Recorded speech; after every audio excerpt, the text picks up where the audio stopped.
This is 365 Sports, powered by Sikkim365.com.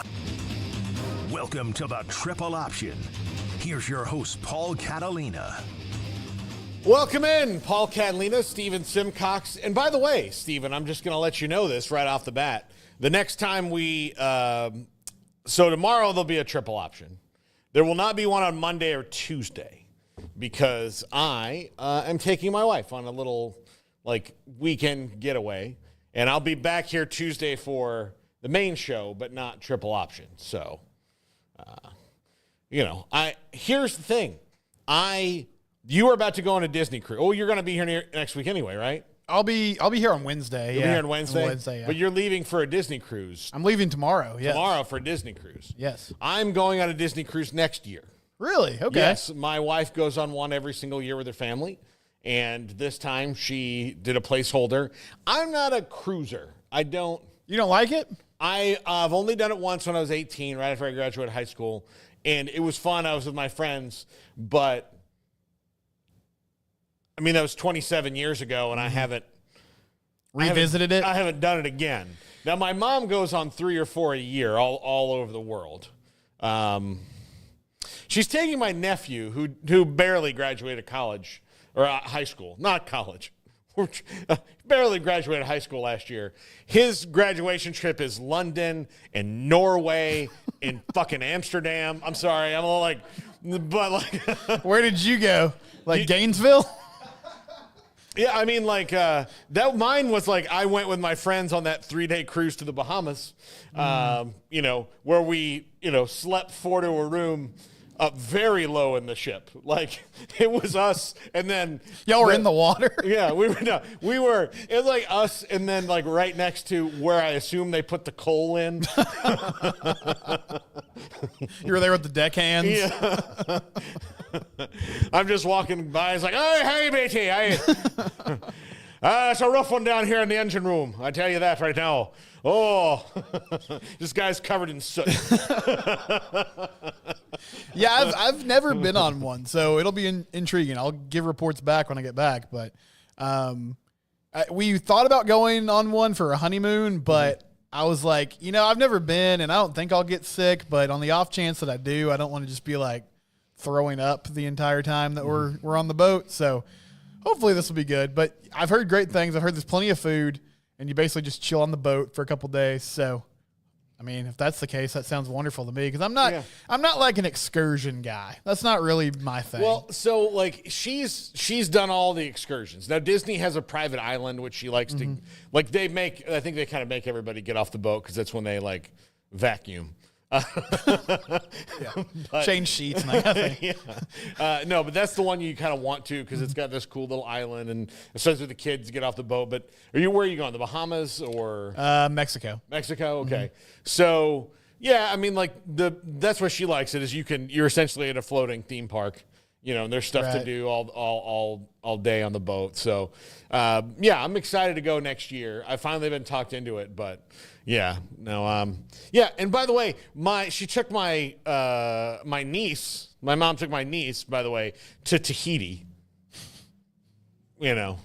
So it was just the wrong time for you, man. It was. I was born at the wrong time. I should have been a grandkid, but we had dinner last night, and I think she could tell my ire of what the heck, Mom?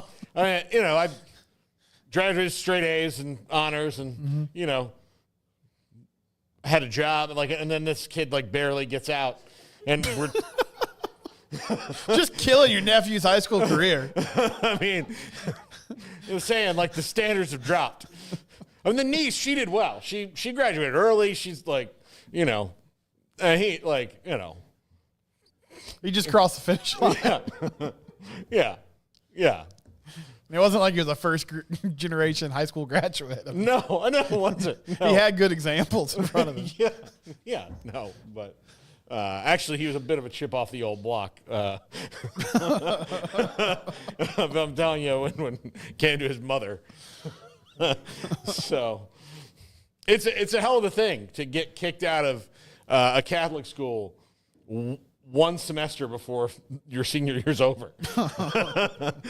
They're like, yeah, we can't do this for a couple more months. Yeah, we can't. Listen, you are too much.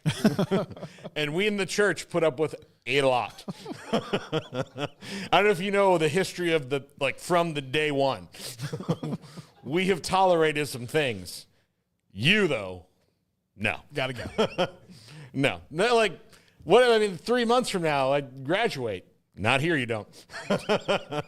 So there's not a standing offer from mom now to like maybe go. I mean, I'm go sure on a like, big we time could, vacation. Like, she took my wife on a trip last year. I can't remember where they went because it didn't involve me. Mm-hmm. Yeah, it wasn't important.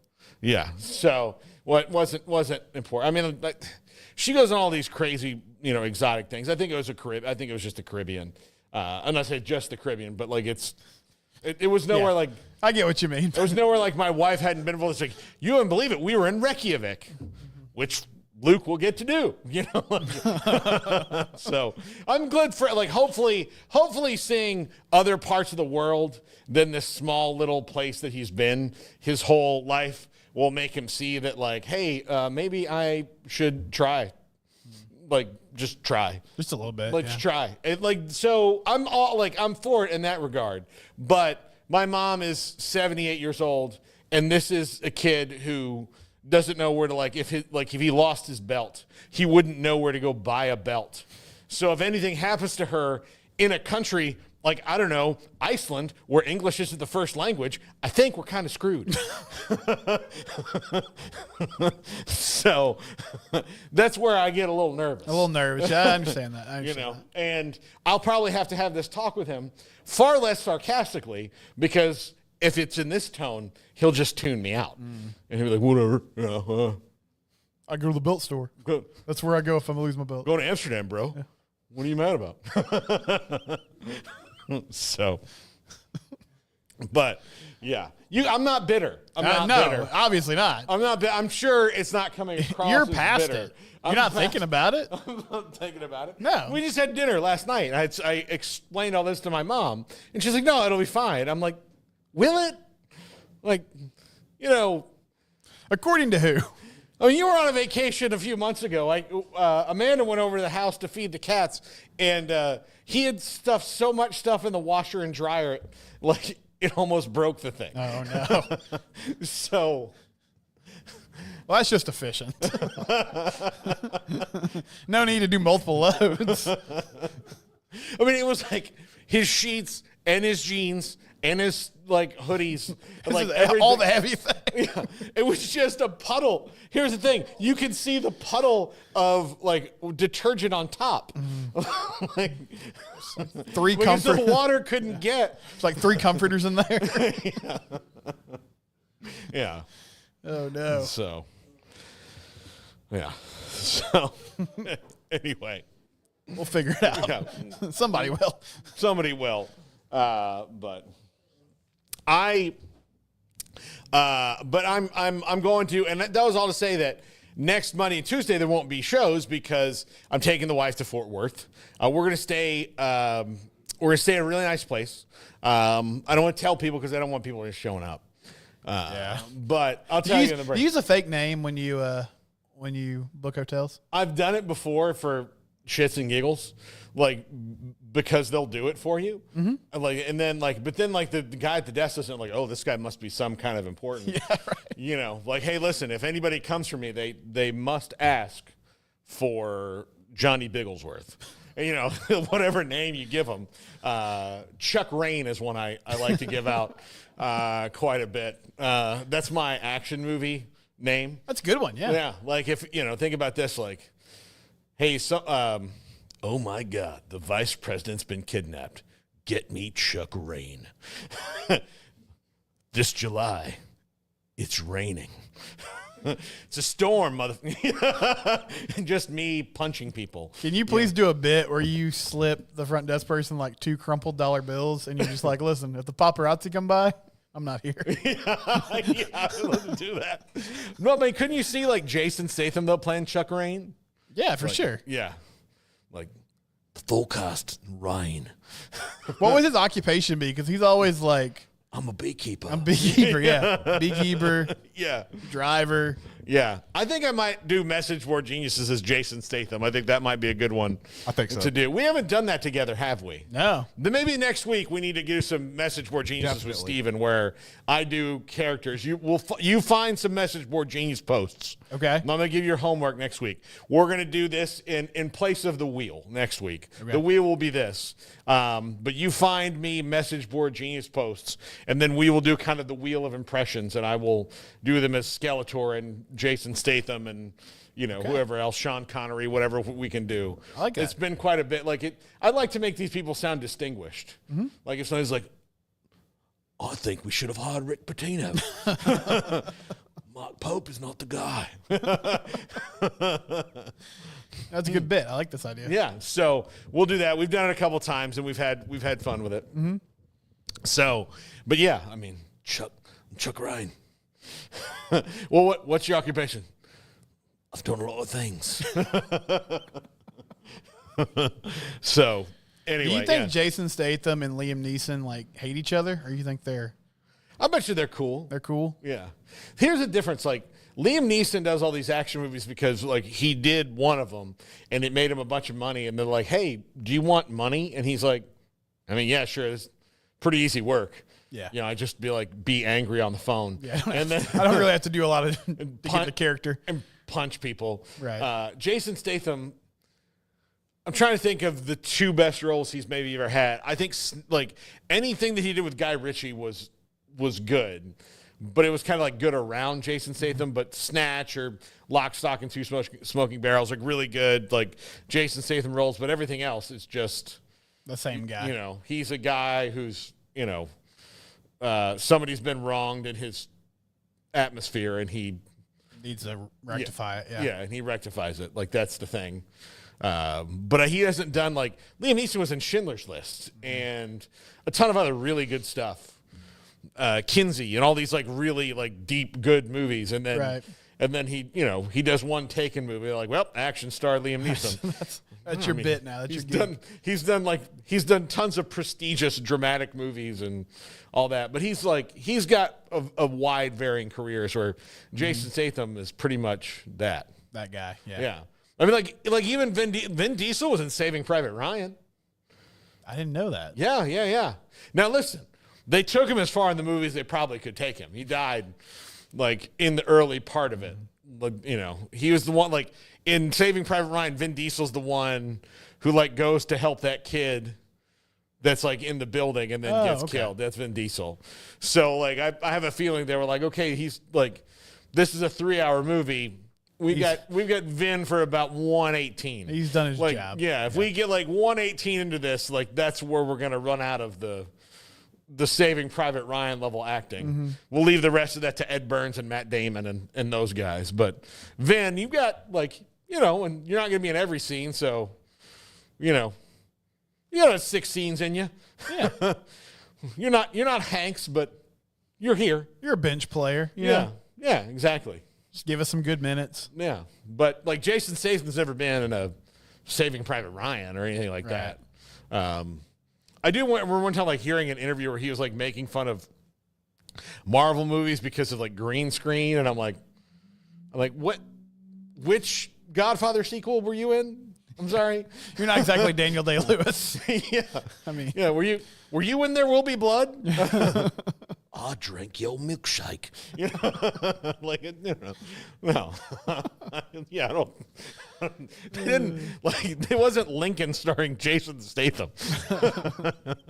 So, I say that, and that sounds like a fun movie, though. it does. I say that, I make fun, but I've seen more of his movies than I haven't seen. And there is something to be said for understanding what your role is and just sticking with it. Yeah. I mean, he's probably been offered some weird indie movie that, Or he's tried. or he's tried and he's like, this is not my thing. And his agent's like, look, buddy, We got a good thing going. this is, let Ed Helms do this movie. I know you want to show that you can do it, and believe me, I know you can. But America just has this vision of you. yeah, They don't want that tarnished. Yeah, no, let's just blow something up. Do that. You know what? In the next one, we'll give you you can be a lawyer.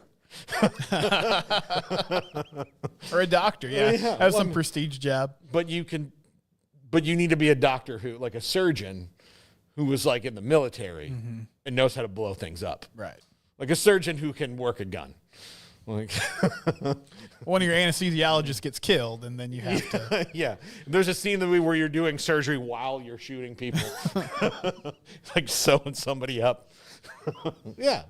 Not a bad deal there. So, Steven, you and I are both sad members of the Cowboy fandom. Mm-hmm.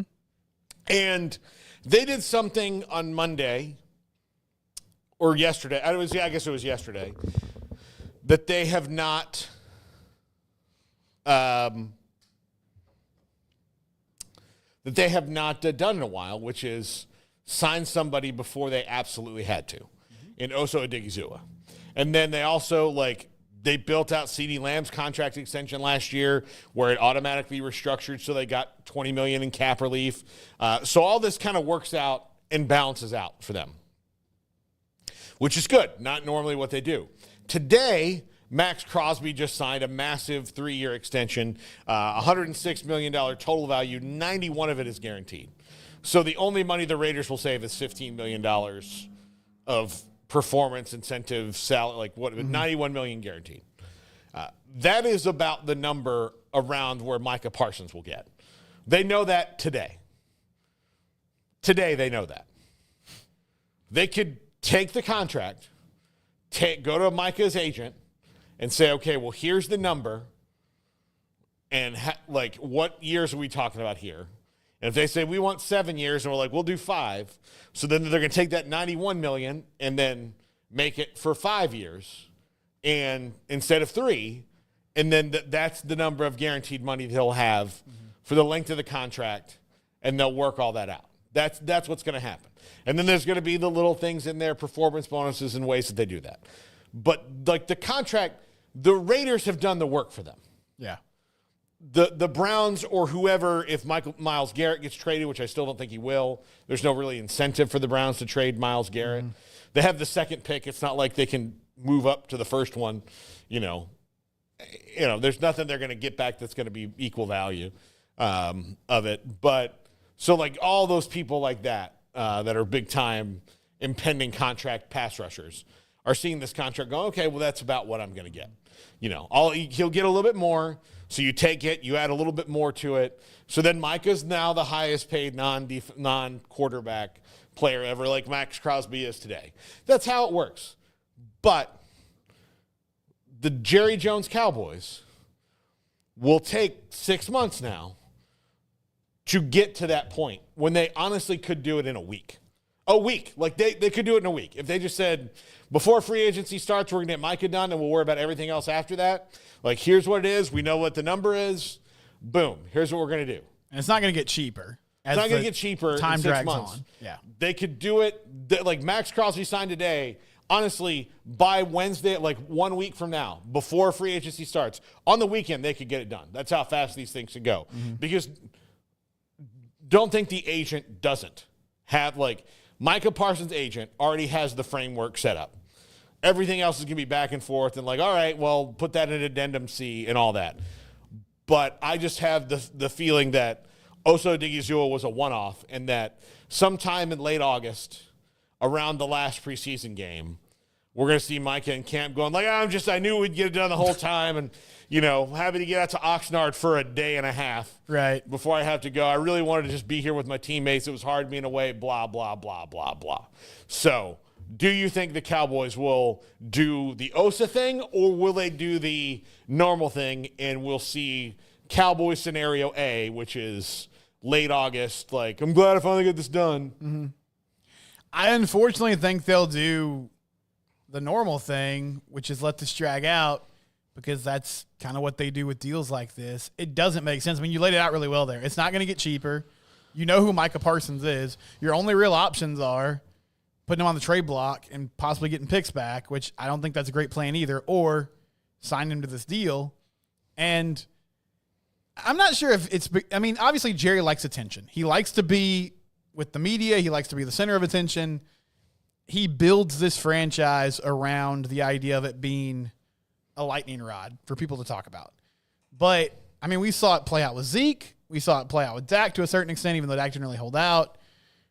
You know, I think he enjoys the kind of throwing the barbs out there during preseason and just the public mess that it creates to a certain extent. But I'm not sure Mike is a dude you want to play with. Not because he's got this podcast now. He's got a pretty big personality. He also likes to talk and communicate. So I think it just benefits everyone if you get this done. And also, I mean, yeah, signing Osa was a good move. This is not a team. I mean, I don't feel like they're one or two players away from figuring this out. Like, you're going to have to spend some money this offseason. You're going to have to draft well. Mm-hmm. I mean, you need to build this thing back up.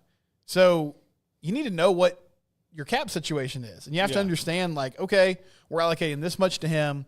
Now we can go do this and that. And honestly, they've done a pretty good job through the years of shopping the bargain bin and finding guys who can be contributors for less money. But this is an area where it seems like they fail, and it just doesn't make any sense to let this go on and on when everybody knows the deal's going to get done anyway. Yeah, they could do this. The other thing is, they said that Steven used the term selectively aggressive, which was a little bit different than all in last year. Mm-hmm. I think if they're truly not rebuilding, then you need to kick the tires on guys like Davante Adams and Chris Godwin and players like that. And you're going to have to go, like, they're going to have to sign 3 linebackers in free agency no matter what, like, of varying skill levels. Like, 2 of them are going to have to, like, you have to sign 2 guys who can be NFL starters right now. Because right now you only have 1 real NFL starter, and that's Marist Liufau, who played really well last year. But Damarian Overshone, I don't think is going to play. I don't think they can count on him to off the injury, to play all that much this year. And if it does, it happened pretty late in the year, so it'll be a while. He had a really bad injury. So, and then like he's had that 2 years in a row. So what are you really banking on for the future? Mm-hmm. Linebackers are a really important position just to get done. Before the draft, you have to have at least 3 that can play in an NFL game, that have played NFL games, that can start NFL games on your roster. And so that's going to be up to Matt Eberflus and just like tell them, like, here's what the defense is going to look like and all that based on because they just don't have the dudes on the roster. Right now they have 2 healthy linebackers, and it's Damone Clark and Marist Liufau. And Damone Clark is not a starting. We've seen it. He's not a starter. Yeah, he's not a starter. He's not a starter. He's a rotational player and a special teamer. That's what he is. Mm-hmm. They have to go get this. But if you are not rebuilding, and they said at the combine, they don't see themselves as rebuilding. If they're not rebuilding, then that means that you need to go get somebody like Davante Adams and then draft a wide receiver. Like, you have Davante Adams for a couple years. Obviously, CD is going to be with you for the long haul, but Davante Adams is now your number 2 wide receiver with CD, and that's pretty scary. That's a good combo. Yeah. Yeah. And you're going to draft a running back, but you're probably going to sign a veteran. Well, you can either bring back Rico Dowdle, which to me is pretty boring, or if you're going to sign somebody who's going to be short-term, why not go get Raheem Mostert? A guy who still can score touchdowns. He's really fast. Yeah, he's an older player, and I don't think signing a bunch of 30-year-olds is going to help you all that much. But there are some 26, 27, 28-year-olds out there that could help you. And again, I'm not saying give them 5-year deals, but if you give Davante Adams a good competitive 2-year deal with an option kicker for a 3rd, that's a good thing for Dak Prescott. That's a good thing for whoever that young wide receiver you draft is. I think those are the things they should examine. Now, of the Jets wide receivers that are getting released, I think it's more likely they would sign Allen Lazard. If that's somebody they get to. I don't know, but they don't view free agency as valuable to them. But if you're not in a rebuilding mode, then you have to use it. That's just frank. That's just what you have to do. Tyler Lockett's another interesting name. He got released, and I've seen him kicked around a little bit because he's got that connection with Brian Schottenheimer. But yes, you need another wideout. You have to have linebackers. You're going to have to be aggressive this offseason. And that's the only way you're going to put a competitive team on the field. And also, like, I know a lot of people are upset about the Schottenheimer hire. I was too. But from a Cowboys perspective, if you're selling him on the fan base, he's not like this X's and O's genius. So it's really like we like what he brought to the table from like a culture perspective, some of his ideas. To implement that, you have to have talent. Like if you're not going to have an advantage schematically, then that means you're putting a lot of trust in your players to win one-on-one battles. And so you have to have dudes that can do that, or you're going to have a very vanilla and comatose team on your hands. Yeah. Yeah. It's they've got to do like they've got to do something, and like I don't think they quite realize how mad the fans are about it. I don't think they do. And the thing you don't think they realize it? I don't think they do. I don't think they hear it. I think they. And here's the thing: they've never felt it, because the thing is that if let's just say the four of us in here are all Cowboy fans. We're not, only you and I, but the four of us in here, we have season tickets. We're 4 season ticket holders, and we're like, you know what? I'm sick of this. I'm not going. Our seats will go up, and then in an hour, they'll be gone. Right. Like, the Cowboys have such a massive fan base, and that the minute that we are replaceable. Like, it's just an assembly line. So there's nothing that, like, they would have to be so bad for so long. And the thing is like, they couldn't even do what the Mavericks did and trade off of, like, the only player they could trade off would be like Micah Parsons, which Jerry wouldn't do that. You know, they couldn't do a Luka thing where you could make the fans hate you enough to be what's about to happen with the Mavericks. Yeah. Which is, oh, you traded off the best player and you're raising ticket prices, canceled. You know, like, that's going to happen a lot. Yeah, people are tuning out, and I mean, it's happening in droves. And you're right, like the Cowboys, even those, and they've done a nice job of, like, they'll have these bad seasons, but then they'll sort of bounce back and they'll give you false hope and they'll make the playoffs. But even those like 5-11 Dave Campo teams, they were still, you know, passionate following. They're still going to be talked about on almost a weekly basis. So yeah, they don't feel it at the box office for sure, and that's the only way they're going to. They never will. The owner's attention. Yeah, they never will. And the thing is like if they ever had a dip, like they've never not had a sellout. They're never not in danger of being locally blacked out. Like, that's never going to happen. It happened to them back in the 80s before Jerry bought them. It happened a couple times because they were, like, in real financial trouble and people weren't going to the games. And the U.S. government actually owned 15% of the team and, you know, all of that. Like, it was a lot. Never going to happen. It's never going to happen. They've created a well-oiled machine that just runs and runs efficiently. Like, if the goal of the machine is to just pump out 17 regular season games a year and maybe do some extra playoff things and put butts in seats, and then when you're not having football games there, Cowboys games, you have college games and concerts high school games and, you know, 365 days a year, that place could have an event going on in it. And it's pretty close. It's probably around 290 that they're doing something at Cowboy Stadium. Like, there's most of the year there's something going on. So there's no consequences for them when it comes to the Cowboys winning or not winning. It just, you know, it just rolls on. It's like when we talked about the dumb window thing in the middle of the season because that became such a hot topic.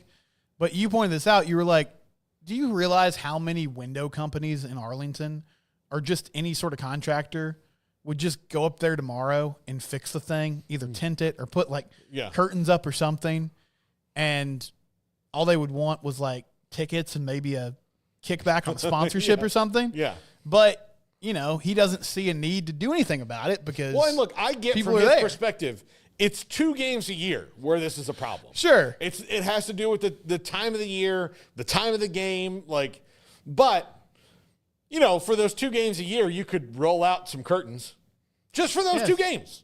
Not for anything else, but just for the times where it affects you, shut the curtains.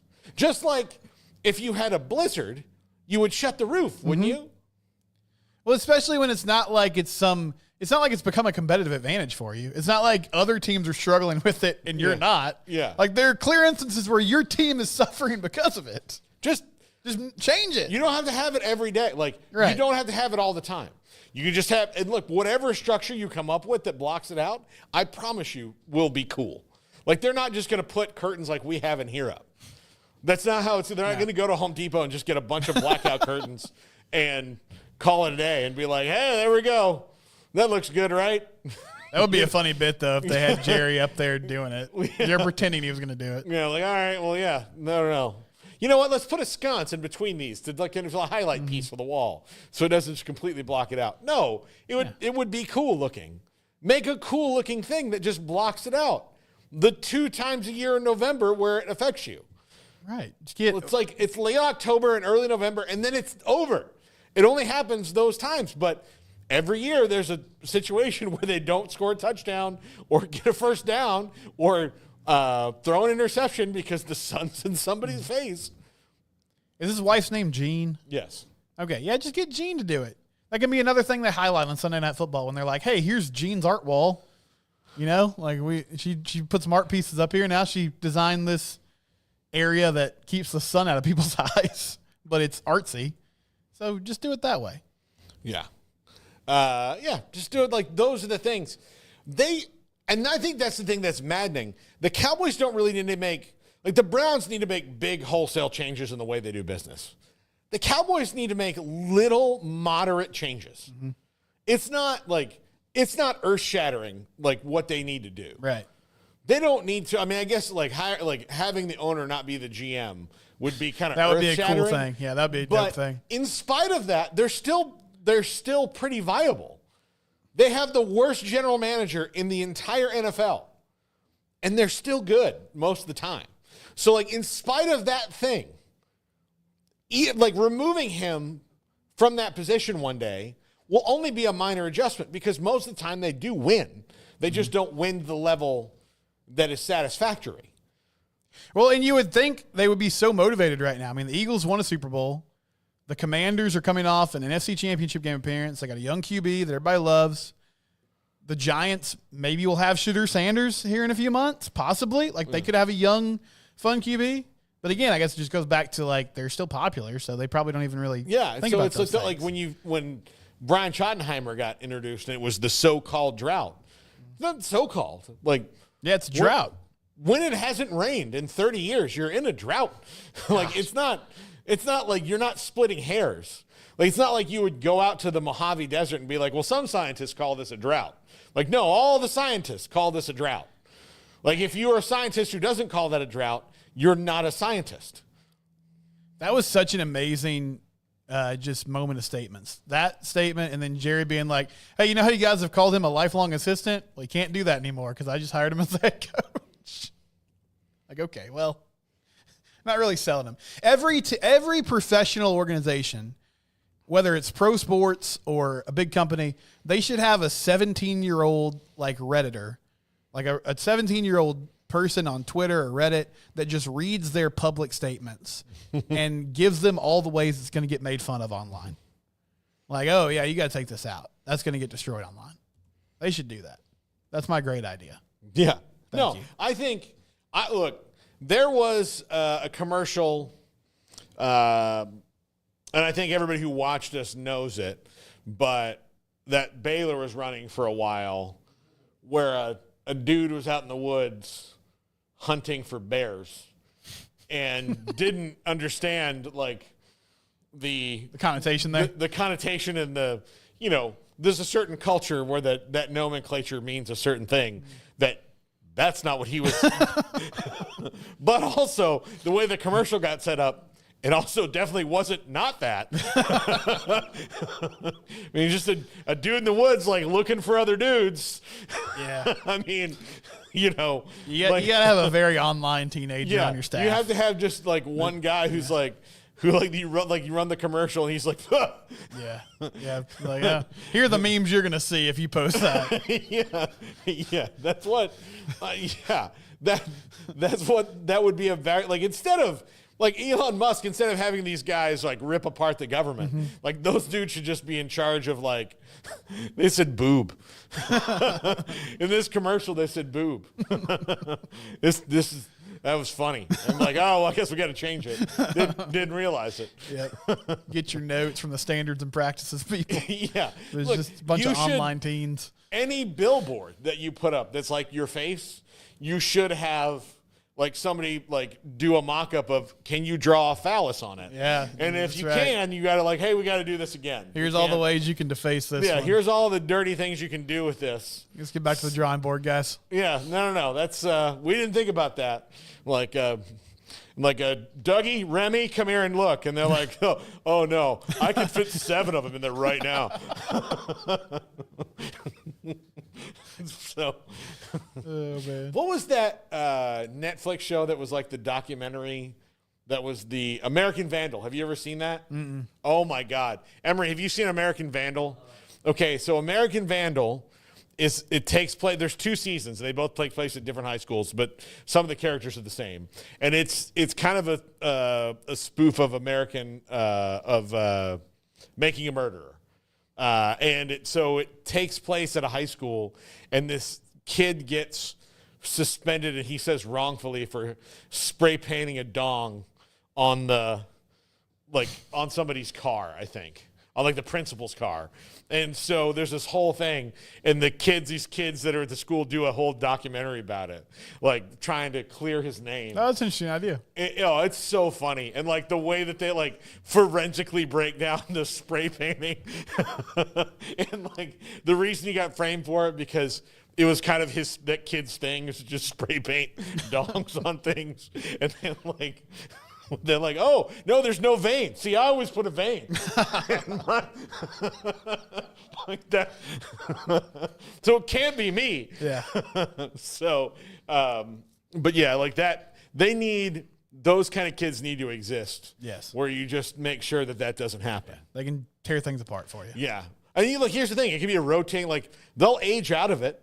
So, Sure, yeah. Yeah, I mean, they'll be normal people by the time they're 22, 23. Yeah, how many, like, that's your internship. Yes. Like, okay, we're going to get a couple of 20, 21, 22-year-old college students in here, and they're going to work in the marketing department, and their job is going to be to find all the gross stuff. Mm-hmm. That's it, like all the goofy stuff that could happen. That's going to be their job. We should sell this idea to the Cowboys. I like this idea. Yeah, let's do it. I think so. We should go and be like, here's your idea. So, when you say so-called drought, don't do that. Let's take the quotes out. Yeah, we're not going to do that. Like when you have those thoughts, here's what the internet's going to say, and here's how you can beat it. That's how you can stop these things. You can just not say them. Like, don't think them anymore. Think about like, what would 20-year-old you think about this? Although if you told Jerry, like, hey, because Jerry doesn't have an iPhone. Yeah, he did. When he was 20, he was just like chasing girls Jerry, with a soda fountain. Have you seen the memes? He's like, what's a meme? You understand, I'm like one of the richest men in America. Is that French? I don't need to worry about memes. Everything I touch turns to gold. Yeah. So. Yeah, you're right. He's probably just not worried about it. He's like, whatever people say on the internet's whatever. Yeah, he could be like, listen, I could swallow a nickel and crap a quarter. Like, that's how good. Yeah, remember when he got blackmailed by those women in those bathroom pictures, and he was just like, yeah. Yeah. I did those things. Yeah. Surprise. Yeah. You got me. Yeah. Yeah. No, not this. I live a consequenceless life. That's when you get this much money, you can do whatever. You can say whatever. Consequenceless. So, anyway, when we come back, Stephen, I'm forgetting what the second topic was because I've been so. The wheel, buy or sell 2025 quarterbacks. Oh, yes. There we go. Yeah, we got to do that. The wheel. It's Wednesday. God, we've been talking for so long. The wheel. When we come back, this is the triple option.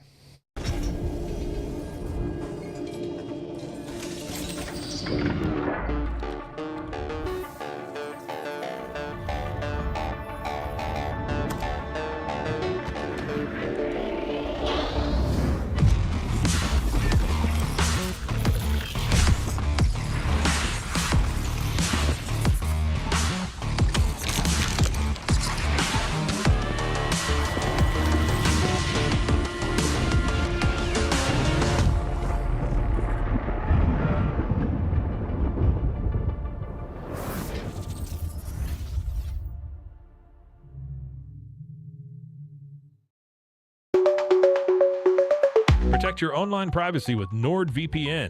Browse securely, access content from anywhere, and keep your data safe with military-grade encryption. Whether at home or on the go, NordVPN ensures your digital freedom. Stay secure. Download NordVPN today at nordvpn.com. That's NORDVPN.com. Did you know that most calorie deficit calculators don't work? My dietitian recommended the Lastia to me, and it turned out to be the only one that got my calorie deficit right. Thanks to it, I lost 14 pounds in 1 week. Ready to kickstart your journey to healthy weight loss? Calculate your ideal calorie deficit using the Lastia app right now.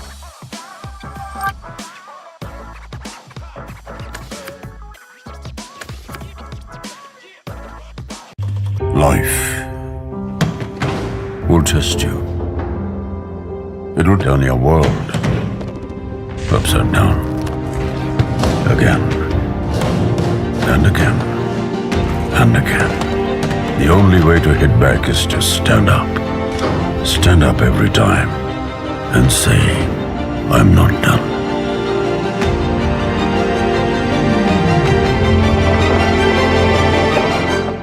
There are hundreds of things that can affect our sleep, but what's affecting yours? Sleep Doctor's home sleep test brings the precision of a sleep lab into the comfort of home to help you get answers and unlock a lifetime of great sleep. Start now at sleepdoctor.com/TV.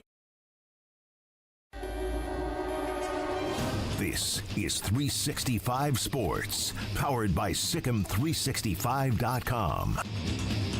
Welcome to the Triple Option. Here's your host, Paul Catalina.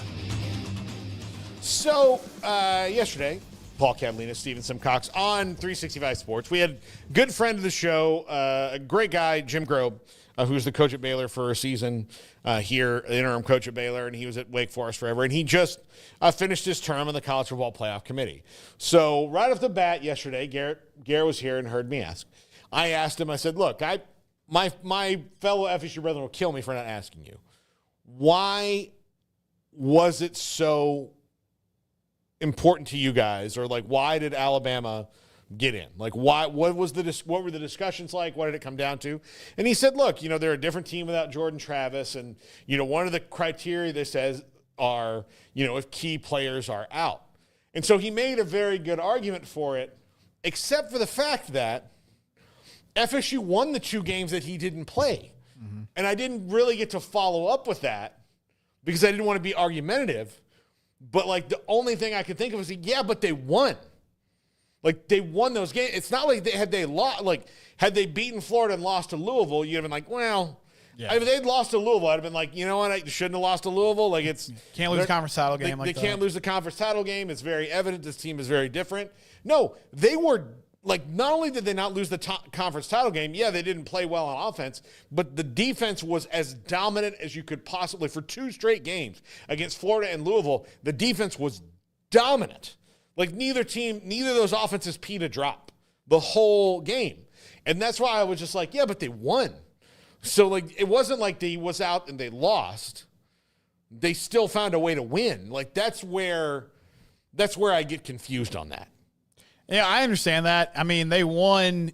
They found a way to win those games. Yeah, it was a different team, but they were still right there. And Louisville wasn't a bad team. Like, they found a way against a good Louisville team to get it done.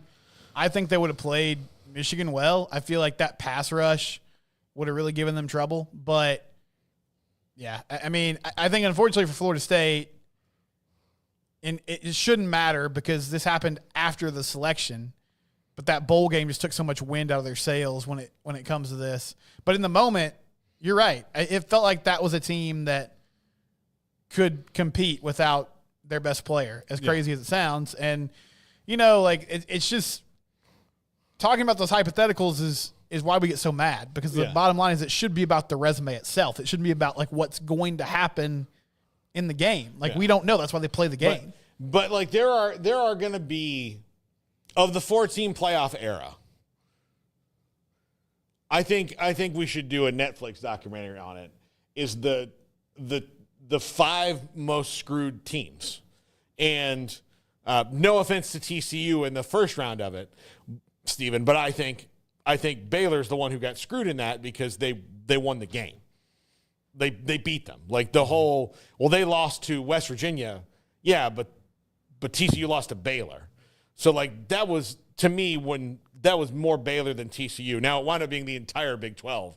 They got screwed in the long run. I know you probably see that differently. Yeah, I do. But I see your point. I think, it depends on how you look at it. But, like, you could put Baylor and TCU in the one big screw job of it. Yeah, right. Like, you could just lump them in together. And, like, both these teams got screwed in different ways. And, like, both of them had arguments. And both of them got left out because of the conference. You could do a really interesting documentary over, like, tell me how you got screwed by the 4-team playoff.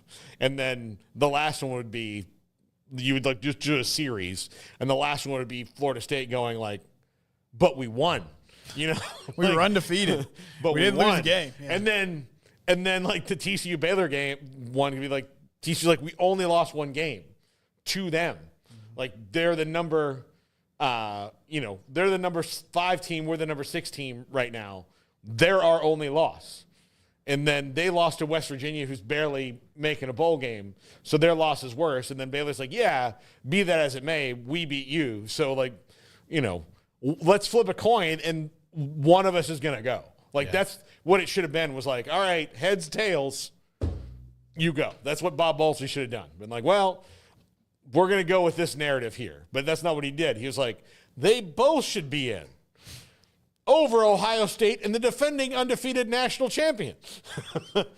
Ohio State team that, by the way, going back to Florida State, got in with a third-string quarterback. Yeah. No. There's not precedent for this. So, I don't know. You're not bitter. I'm not bitter. Let's do buy or sell quarterbacks in 2025 on the wheel.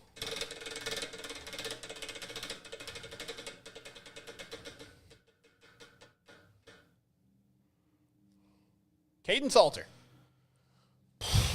God. Garrett, I would sell in a heartbeat. I'm gonna sell. I'm not gonna sell with vigor. The schedule he's going to play this year will be the toughest schedule he's ever played in his college career, and it won't even be close. He has never played. He's only, you know what? The bowl game in 24. When Oregon 23 destroyed season. them. Mm-hmm. Yeah, Oregon. That's the only time he's played a team that's good. Yeah. So the worst team he plays on the schedule will still probably be better than the best team he ever played in the regular season at Liberty. So while I think he's a good player and I think that they'll do fine with him, they're also losing all the weapons that, they had. It's not just Travis Hunter. It's Jimmy Horn and LeJontay Wester and Will Shepherd all gone. And they have not, shown a propensity to develop a running game. If they can develop a running game, I'll buy on Caden Salter. He'll be fine. But when you average 27 yards a game on the ground or whatever they had, Shadur is elite enough to overcome that. Caden Salter, not that guy. Yeah.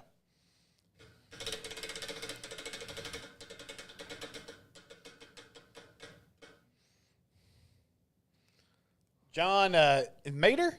Mateer. Mater, you've had kids too long. You're sitting there watching. They call him the tow truck. That's the nickname, right? Tow truck. Yeah, Mater. John Mateer. Bye. If you watch any shows that I'm on, I'm a big John Mateer fan. I think he was the biggest grab in the transfer portal this year. And having him with, it's not like you come in and bring him in an offense he's not going to be familiar with. Mm-hmm. You bring him and Ben Arbuckle together. Right. Brent Venables, and hiring Jim Nagy last week, all great moves that he's doing. This should set up Oklahoma well. I love it. I just hope that they have the players around him that will allow him to flourish. But I think he's an upgrade on Jackson Arnold 100%.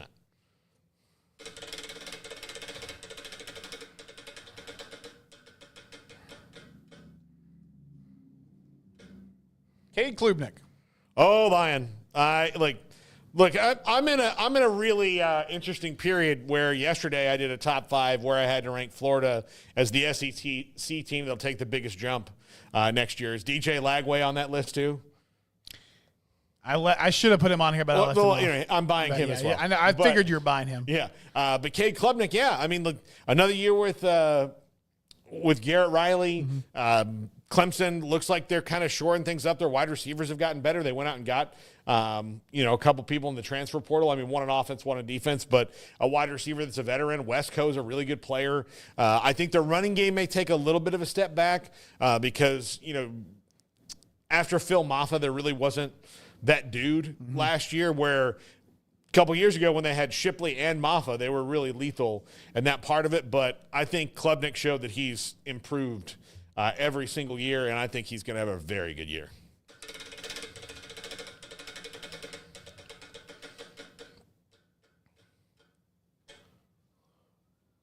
Arch Manning. Bye. I mean, we've seen enough to know that like this kid's special. Work.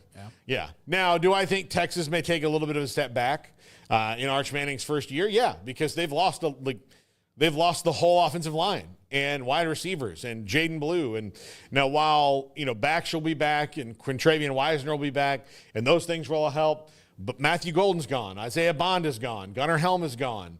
These are all going to be players that you have not seen play for Texas yet. Now, Ryan Wingo's there. That's really good news for Arch Manning. But after Ryan Wingo, what are we talking about? We don't know yet. Now, I'm sure there's going to be studs that we're going to be talking about that, yeah, these guys are really good.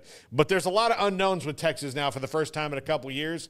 So I think while Texas should still be good, I see them as a team that's maybe even an 8-4 floor. But I think if they're 9-3 or 10-2, it would not terribly shock me given the fact that they're replacing a lot of guys. They could still be a really good team and they could still be a playoff team, but will they be as dominant as they were the last couple years? I don't think so.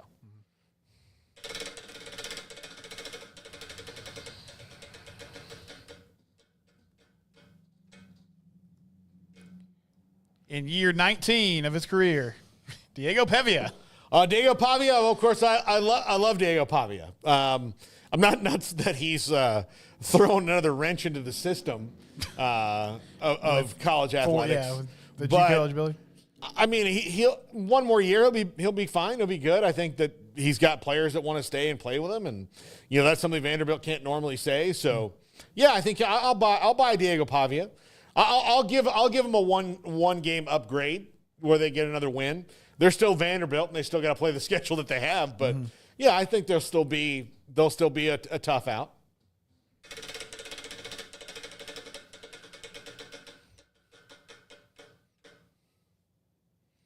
All right, let's go Carson Beck. Sell. Oh, okay. Sell. I mean, he'll be fine. I mean, he's just going to be, but he's a step back from Cam Ward, in my opinion, at Miami. Also, he doesn't have the weapons that Cam Young has. He's losing both those running backs, Fletcher and Martinez. Wide receivers gone. And actually, the wide receivers at Miami weren't quite as good. You had Restrepo, but that's about it. Yeah, Restrepo's gone. Like, Colby Young gone. I mean, like, Samuel Brown, like, that was their starting three. They're gone. Elijah Arroyo, the tight end, is gone. I don't know how they've addressed that. Like, I mean, I know they got the guy from Alabama, Hankton, but – yeah, I mean, that was a nice pickup for them, but I'm not like he's not stepping into a similar situation that he was at Georgia. It's quite different. So he will have a good offensive line because Mario Cristobal gets good offensive linemen, and I also don't know how good that defense is going to be. So he's going to have to do a lot to help them win. And I'm going to sell. Maybe not just about Carson Beck, but I'm going to sell. Let's go Garrett Nussmeier. Bye. I like everything they have coming back on offense. I think they'll have a better running game this year. And, you protect him a little bit better than you did. You run the ball a little bit better. That offense can be explosive. Actually, I think the only thing standing in the way of Garrett Nussmeier is his head coach. Am I wrong there, Garrett? I'm a little concerned about the offensive line. I think that losing Will Campbell and Emory Jones will be big, even though both of them struggled at times last year. But that's the only reason I'm a little hesitant is because I don't know how his protection is going to look up front. Yeah. Okay. Sawyer Robertson. I'll buy it. I mean, they've got some good skilled players. They've got 2 elite running backs in Pendergrass and Washington. Offensive line pretty much all back and was really good last year. Triggs back, right? Yeah, I mean, Triggs back, and you get Ashton Hawkins back too. Yeah, Ashton Hawkins back. They're. I think offensively Baylor can roll this year. I really like it, and I love what I saw from him every step of the way. He got better every week. He's confident. We talked to him about a month ago. He's in a very good headspace for being the leader of this team. I mean, it's not. He's in the spot he needs to be in. Like that's I'm very impressed with him on and off the field with being a leader of a football program. He certainly has that vibe about him, and not in the kind of like he's got the appropriate amount of confidence and respect and fear about him. Right. You know. So what's the line from Bull Durham is you play the game with fear and arrogance. I think he's got that pretty well. Josh Hoover. I'll buy Hoover. That's right, Paul. I'll buy Hoover. That's right, Paul. Yeah, I'll buy Hoover.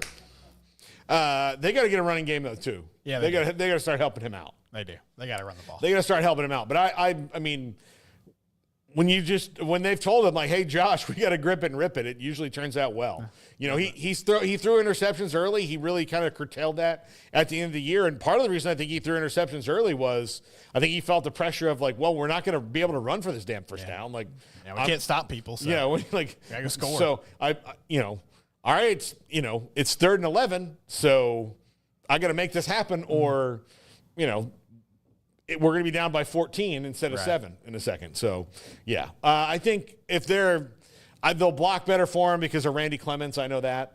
So I think the running game will improve next year. Ladarius Sellers. Lenora Sellers. Lenora Sellers. Oh yeah, I buy Lenora Sellers. He's that guy who, I mean, he's super athletic. Nothing like sometimes it doesn't look pretty when Lenora Sellers does it, but he's got Jameis. He's got some Jameis Winston vibes. Yeah, he does. Like sometimes it doesn't look pretty, but it works. Yeah. And he's got that, like he's fearless, man. And partly because he's just this gigantic athlete with a cannon, and there's nothing you can tell him like you can't do that. Like he's like, well, there's 4 guys around that receiver. He's like, well, I'll just throw it through their bodies. Like I will melt their inner core with this pass. Let it come out the other side. Let it come out the other side. So, buddy, just have your hands ready. It'll be there. Like that's the kind of confidence, that Jameis confidence of like, look, I can throw this ball wherever I want to throw it. The problem is that like I want to throw it everywhere. Jameis's problem is not that he's not accurate. It's that he just wants to throw it all the time. Like if they could just tell him like, hey, just throw this one away. Like, you know how you can throw the ball 75 yards? See how many rows up you can get it in the stands.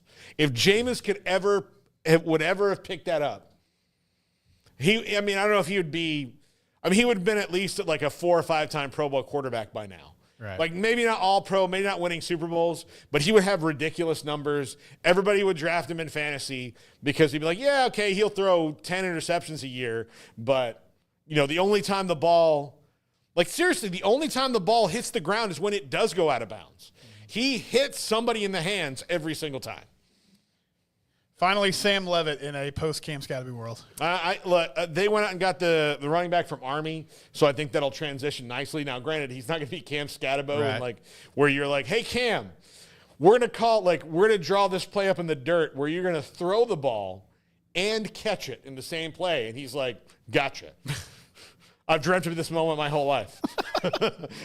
You mean Cam Scatabo scenario number 45? Yeah, it's in my dream journal. How'd you guys know? Like, they're not going to have that. But Sam Levitt's a really good player, and Kenny Dillingham's the best quarterback coach in the country right now. So as long as Sam Levitt's there, I'm going to buy. And as long as Kenny Dillingham and Sam Levitt are attached, then I'm going to buy. All right, that's the wheel. What's on the big show, Paul? The big show today, I just had this email up. We have Dan Wetzel of Yahoo Sports. Nebraska Associate Head Coach Phil Snow was supposed to be on with us on Tuesday. He was in the lab, couldn't couldn't join us. So he'll be with us today. John Cooper, our lad's guide to the NFL. John Wilner of the Wilner Hotline. We'll finish up our Big 12 schedule run with the West Virginia schedule. And then do we go to the ACC? I've already prepped the Boston College schedule, so I think we should. There we go. So tomorrow will be Boston College. We're branching out. So we start with the Big 12. We're going to go to Boston College, and we'll see how much Craig enjoys that conference compared to this one. But that's what we're going to do. We're going to go through all the power conferences, and then maybe we'll go through like the Texas schools after that. I was debating that. I didn't know if we should jump into ACC or go like UTSA, Texas State, but we'll see. Let's do ACC, and then we'll at the end we can do like UTSA, Texas State, Sam Houston, the other North Texas. Yeah. Yeah, my apologies. I almost forgot you. But, we'll do those as well. But let's jump into the ACC. We're trying to branch out. That's right. So Boston College fans, tomorrow, make sure you watch because we're going to break down your schedule. Bill O'Brien year 2. Bill O'Brien year 2, or as they call it in Boston College, at the Boston College locker room. This guy's a lot. He's a lot. He's not fun to talk to. Hey, Coach, what you got there? Coffee and toast. What of it? What else would I be eating? Move on. Who cares? How was your weekend? How was yours? I don't give a crap. Don't talk to me unless you're Julian Edelman. Oh, hey, are those your kids? None of your business. That's going to do it for us, Steven Simcox. I will see you in a week, my friend. See ya. Enjoy the Disney cruise. Thank you. Enjoy your trip as well, Paul. All right. That's going to do it for us. We'll see you in an hour, everybody. A lot of questions as to where people can find the best supplements, because not all supplements are created equal. We know this. There's so much information out there now, and you can go search